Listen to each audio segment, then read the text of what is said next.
Alright, this is our next assignment. It's a little bit more of adding and subtracting polynomials for the first part, and they're just a little bit bigger than last time. So if you notice, there's 3 terms in each of the parentheses, but we still just need to combine the like terms. In this case we have a plus sign, so we don't need to distribute like we did the minus sign. So we've got that going for us, so that makes it a little bit easier. In this case, I'm just going to go ahead and look at my first term here, which is 8r, and also in the second parentheses is a common number 7r. So they're terms that are in common with each other, and 8r plus 7r is 15r.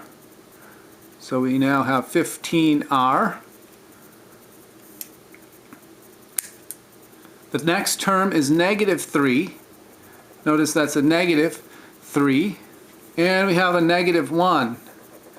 And those are also common terms. So negative 3 plus negative 1. Well, that's the same as negative 3 minus 1.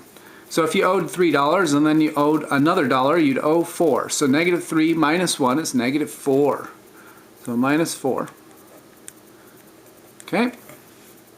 And then the last one we have here is negative 6r squared in the first parentheses.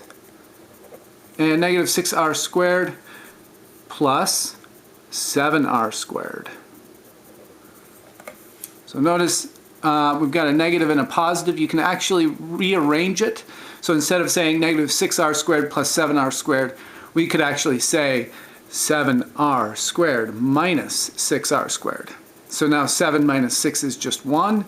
So we're left with a positive 1r squared, or just r squared. So plus r squared. At this point, I would prefer to rewrite it in descending order. So highest exponent first. So it's going to be the r squared first, then 15r, then the negative 4. So my end answer will be r squared plus 15r minus 4. And that would be my answer. So my answer is r squared plus 15r minus 4. Okay.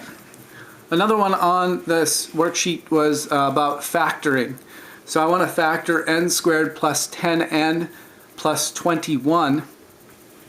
For this, if you recall, we did do box method before, and we've also done factor by AC method. I think most students enjoyed the box method the best, so let's go ahead and look at that.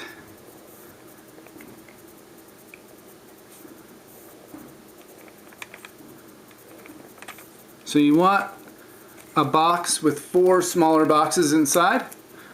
And we're going to ask ourselves the questions such as what goes in the upper left box. So usually we put in the upper left box the biggest number, the one with the biggest exponent, so n squared in this case. So n squared in the upper left box, and then in the lower right box we're going to put the whole number, the number without the variables, so 21. At this point it's a little bit of a guess and check. We're going to guess what numbers we could put in. So what can we multiply together to make n squared? So n times n makes n squared. So n times n makes the n squared. Then n times what will give us a number here that we can then add to this number to get 10n. So if we look at 21, we need 2 numbers that multiply to give us 21.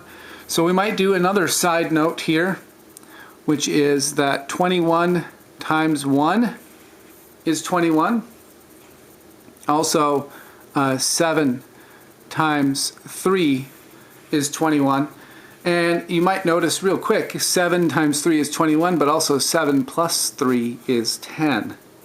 So I believe we could put a 7 here and a 3 here. And this should add up to 10. So 7n and 3n. So what number do we need to put here so that when we multiply it by n we get 7n? And that is a 7. So 7 times n is 7n. And then n times what gives us 3n?